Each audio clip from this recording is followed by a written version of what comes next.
यदि बदलू को किसी भी स्त्री के हाथों में कांच की चूड़ियां दिख जाती तो वह अंदर ही अंदर कुढ़ उठता और कभी कभी तो दो चार बातें भी सुना देता। मुझसे तो वह घंटों बातें किया करता। कभी मेरी पढ़ाई के बारे में पूछता, कभी मेरे घर के बारे में और कभी शहर के जीवन के बारे में। मैं उससे कहता कि शहर में सब कांच की चूड़ियां पहनते हैं, तो वह उत्तर देता, शहर की बात और है लल्ला, वहाँ तो सभी कुछ होता है। वहाँ तो औरतें अपने मर्द का हाथ पकड़कर सड़कों पर घूमती भी हैं, और फिर उनकी कलाइयाँ नाजुक होती है ना। लाख की चूड़ियाँ पहने तो मोच ना आ जाए।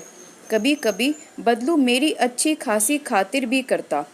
जिन दिनों उसकी गाय के दूध होता वह सदा मेरे लिए मलाई बचाकर रखता, और आम की फसल से मैं रोज उसके यहाँ दो चार आम खा आता। परंतु इन सब बातों के अतिरिक्त जिस कारण वह मुझे अच्छा लगता था वह कि वह रोज ही मेरे लिए एक दो गोलियां बना देता। मैं बहुधा गर्मी की छुट्टियों में अपने मामा के यहाँ चला जाता और एक आध महीने वहाँ रहकर स्कूल खुलने के समय तक वापस आ जाता। परंतु दो तीन बार ही मैं अपने मामा के यहाँ गया हूँगा। तभी मेरे पिताजी की दूर के शहर में बदली हो गई और एक लंबी अवधि तक मैं अपने मामा के गांव ना जा सका। तब लगभग 8-10 वर्षों के बाद जब मैं वहां गया तो इतना बड़ा हो चुका था कि लाख की गोलियों में मेरी कोई रुचि नहीं रह गई। अतः गांव में होते हुए भी कई दिनों तक मुझे बदलू का ध्यान ना आया। इस बीच मैंने देखा कि गांव में लगभग सभी स्त्रियां कांच की चूड़ियां पहने हैं। विरले ही हाथों में मैंने कांच की चूड़ियां देखी। तब एक दिन सहसा मुझे बदलू का ध्यान हो आया। बात यह हुई कि बरसात में मेरे मामा की छोटी लड़की आंगन में फिसलकर गिर पड़ी और उसके हाथ की कांच की चूड़ी टूटकर उसकी कलाई में घुस गई और उससे खून बहने लगा। मेरे मामा उस समय घर पर ना थे, मुझे ही उसकी मरहम पट्टी करनी पड़ी। तभी सहसा मुझे बदलू का ध्यान हो आया और मैंने सोचा कि उससे मिल आऊं। अतः शाम को घूमते घूमते मैं उसके घर चला गया। बदलू वही चबूतर पर नीम के नीचे एक खाट पर लेटा था। नमस्ते बदलू काका, मैंने कहा। नमस्ते भैया, उसने मेरी नमस्ते का उत्तर दिया और उठकर खाट पर बैठ गया। परंतु उसने मुझे नहीं पहचाना और देर तक मुझे देखता रहा। मैं हूँ जनार्दन काका, आपके पास से गोलियां बनवा कर ले जाता था। मैंने अपना परिचय दिया। बदलू फिर भी चुप रहा, मानो वह अपने स्मृति पटल पर अतीत के चित्र उतार रहा हो। और तब वह एकदम बोल पड़ा, आओ आओ लल्ला, बैठो, बहुत दिन बाद गांव आए। हाँ, इधर आना नहीं हो सका काका, मैंने चारपाई पर बैठकर उत्तर दिया। कुछ देर शांति रही। मैंने इधर उधर दृष्टि दौड़ाई, ना तो मुझे मचिया नजर आई और ना भट्टी। आजकल काम नहीं करते काका, मैंने पूछा। नहीं लल्ला, काम तो कई साल से बंद है। मेरी बनाई हुई चूड़ियां कोई पूछे तब तो। गांव में कांच का प्रचार हो गया है। वह कुछ देर चुप रहा, फिर बोला, मशीन युग है ना लल्ला, आजकल सब काम में मशीन से होता है। खेत भी मशीन से जोते जाते हैं, और फिर जो सुंदरता कांच की चूड़ियों में होती है लाख में कहाँ संभव है। लेकिन कांच बड़ा खतरनाक होता है, बड़ी जल्दी टूट जाता है, मैंने कहा। नाजुक तो फिर होता ही है लल्ला। कहते कहते उसे खांसी आ गई और वह देर तक खांसता रहा।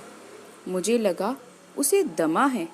अवस्था के साथ साथ उसका शरीर भी ढल चुका था।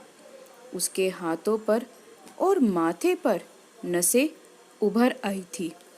जाने कैसे उसने मेरी शंका भांप ली और बोला, दमा नहीं है मुझे, फसली खांसी है। यही महीने 2 महीने से आ रही है। 10-15 दिन में ठीक हो जाएगी। मैं चुप रहा। मुझे लगा उसके अंदर कोई बड़ी व्यथा छिपी है। मैं देर तक सोचता रहा इस मशीनी युग ने कितने हाथ काट दिए।